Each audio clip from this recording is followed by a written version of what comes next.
kasihan istri seorang nabi, tetapi dicap sebagai PELAJUR. Siapakah beliau? Saudaraku kaum muslimin wal muslimat rahimakumullah, ketahuilah bahwa orang-orang Kristen dan Katolik seringkali menghina pribadi Nabi kita, Nabi Muhammad SAW, dengan tuduhan bahwa beliau itu sebagai budak nafsu syahwat, poligami banyak istri, menikahi Aisyah, perawan kecil di bawah umur, merebut istri anak angkatnya sendiri yaitu Zainab binti Jahsy, jandanya Zaid bin Harithah. Padahal di dalam surat Al-Ahzab ayat yang ke-37 telah dijelaskan bahwa apabila anak angkat menikah kemudian telah menceraikan istrinya, bekas istrinya anak angkat itu boleh dan halal sah dinikahi oleh mertuanya. Itulah dalam hukum Islam. Tetapi kalau mantan atau bekas istrinya anak kandung, karena anak kandung ini adalah ada hubungan sperma, maka bekas istri anak kandung itu tidak boleh dinikahi oleh mertuanya. Inilah yang dimaksudkan. Sedangkan Zainab binti Jahsy itu adalah mantan istrinya Zaid bin Harithah. Zaid bin Harithah adalah anak angkatnya Rasulullah, bukan anak kandung. Maka bekas istrinya Zaid bin Harithah itu halal dinikahi oleh Rasulullah. Surat Al-Ahzab ayat 37, qala Allahu azza wa jalla, a'udzu billahi minasyaitonir rajim. Falamma qada Zaidun minha watara zawwajnakaha likay la yakuna 'alal mu'minina harajun fi azwaji adiyaihim idza qadu minhunna watara. Kemudian orang-orang Kristen dan Katolik itu juga menuduh sembarangan. Dikatakan bahwa Rasulullah SAW menggauli budaknya yang bernama Maria Al-Qibtiyah hingga hamil dan punya anak bernama Ibrahim. Memang benar, budak wanita itu boleh dan halal disetubui oleh tuannya walaupun tanpa nikah. Karena di dalam Islam itu yang halal ada dua. Yang pertama halal sebab nikah, yang kedua halal sebab perbudakan. Kalau ada sistem perbudakan. Jadi setiap tuan itu halal ya menghubungi atau menggauli budaknya sendiri, miliknya sendiri loh ya, bukan milik orang lain.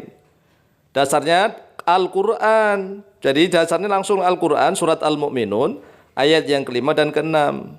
Qala Allahu azza wa jalla, a'udzu billahi minasyaitonir rajim, walladzina hum li furujihim hafidun illa ala azwajihim aw ma malakat aymanuhum fa innahum ghairu malumin.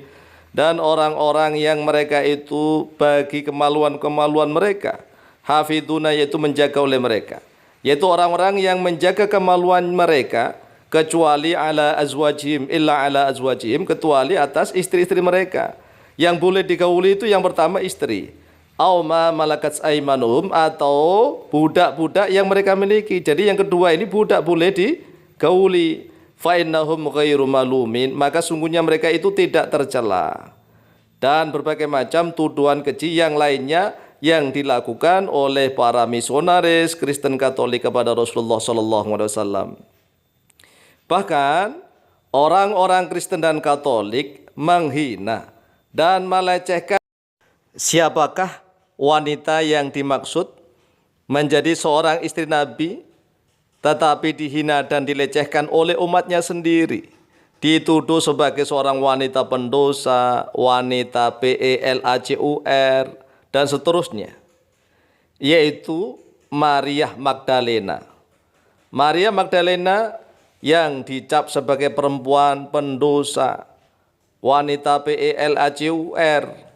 Padahal Maria Magdalena adalah istri sah dari Nabi Isa bin Maryam alaihissalam. Tetapi hanya demi ingin mengukuhkan konsep Trinitas, bahwa Yesus adalah satu kesatuan dari tiga Tuhan yang tak terpisahkan. Sehingga mereka orang-orang Kristen Katolik itu tega menuduh Maria Magdalena sebagai seorang pendosa yang minta pengampunan kepada Yesus Kristus. Perempuan yang mengurapi Yesus dalam Injil Matius, Markus, dan Yohanes adalah Maria, saudara Marta dan Lazarus. Itu dalam Injil. Kemudian perempuan yang mengurapi Yesus dalam Injil Lukas diidentifikasi sebagai seorang perempuan berdosa yang tidak disebutkan namanya. Sekarang mari kita ungkap kebenarannya. Yesus menikah. Jadi Nabiullah Isa bin Maryam itu menikah kalau murid mereka adalah Yesus. Pesta pernikahan Yesus yaitu dengan cara mencurahkan minyak wangi. Minyak wanginya yang mencurahkan adalah pihak mempelai wanita. Beberapa penyelidikan terhadap naskah Laut Mati oleh para ahli teologi dan ilmuwan sejarawan menunjukkan bukti-bukti yang meyakinkan tentang Yesus yang menikah dan mempunyai istri lebih dari satu. Salah satu guru besar teologi dan Alkitab dari Universitas Sydney, Australia, bernama Prof. Dr. Barbara Thiering dalam Sanihu Munir yang melakukan penelitian ilmiah secara mendalam terhadap naskah Laut Mati selama kurang lebih 20 tahun dan menghubungkannya dengan ayat-ayat Alkitab, menemukan bukti bahwa Yesus melakukan pernikahan dan mempunyai istri. Bahkan Yesus mempunyai lebih dari seorang istri. Jadi Yesus memiliki lebih dari satu orang istri. Namun umat Kristen kebanyakan, bahkan beberapa di kalangan umat Islam awam tidak mengetahui. Upacara pernikahan Yesus dapat dilihat pada Alkitab Perjanjian Baru yang tertulis sebagai berikut. Di dalam Markus pasal 14 ayat 3, datanglah seorang perempuan membawa suatu buli-buli pualam berisi minyak narwastu murni yang mahal harganya. Setelah dipecahkannya leher buli-buli itu, dicurahkannya minyak itu ke atas kepala Yesus. Ini adalah upacara pernikahan. Ya, upacara pernikahannya adat orang-orang Yahudi, adat Bani Israel. Kemudian datanglah, ini dalam Lukas pasal yang ke-7, ayat yang ke-37, 38. Datanglah ia membawa sebuah bulu-buli pualam berisi minyak wangi. Sambil menangis, ia pergi berdiri di belakang Yesus, dekat kakinya, lalu membasuh kakinya itu dengan air matanya dan menyekanya dengan rambutnya. Kemudian ia mencium kakinya dan meminyakinya dengan minyak wangi itu. Kalau bukan seorang istri masa begitu? Ini berarti jorok kalau tidak istrinya melakukan seperti itu ya. Makanya itulah istrinya Nabiullah Isa bin Maryam. Kemudian dalam Yohanes juga sama. Dan di dalam yang lain-lainnya. Jadi ini bukti nyata bahwa Yesus Kristus itu bukan Tuhan tapi seorang nabi dan rasul, Nabiullah Isa bin Maryam yang menikah. Ya, peristiwa yang mengisyaratkan upacara pernikahan tersebut juga ada dalam kitab Perjanjian Lama. Sebagai berikut gini loh. Di dalam Kidung Agung, mulai dari pasal 1 ayat 2 dan seterusnya dalam Kidung Agung itu, kiranya ia mencium aku dengan kecupan, karena cintamu lebih nikmat daripada anggur. Harum bau minyakmu bagaikan minyak yang tercurah, dan seterusnya. Baca saja di dalam Google, ketik Kidung Agung, nanti akan muncul. Itu adalah prosesi pernikahannya orang-orang Bani Israel. Ingat, pada Injil Markus pasal 14 ayat 3 dan Lukas pasal 3 ayat 37-38, Maria Magdalena diceritakan datang mencium Yesus dan mencurahkan minyak wangi ke atas kepala Yesus. Nah, berdasarkan Kidung Agung itu artinya adalah sebuah upacara pernikahan.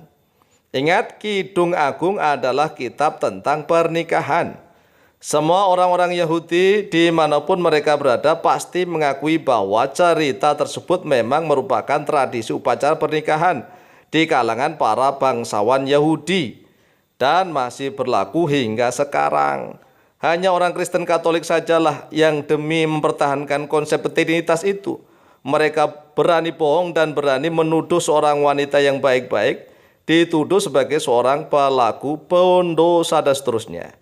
Ketik Di Google, Yesus mencium bibir Maria. Nanti kan muncul macam-macam artikel. Dalam Injil tersebut dikatakan bahwa seringkali Yesus mencium Maria Magdalena pada bagian bibirnya sehingga tidak jarang menimbulkan kecemburuan pada murid-muridnya yang lain. Bagian inilah yang menjadi titik tolak dan Brown dalam mengungkapkan kisah percintaan Yesus dengan Maria Magdalena. Jadi jelas Maria Magdalena adalah istri seorang nabi, yaitu istrinya Nabiullah Isa bin Maryam alaihissalam. Ya, karena beliau menikah, maka Yesus itu bukan Tuhan, manusia biasa. Ya, jadikanlah manusia sebagai nabi dan rasul. Jangan terlalu berlebihan begitu ya. Wallahu ta'ala a'lamu bishawab.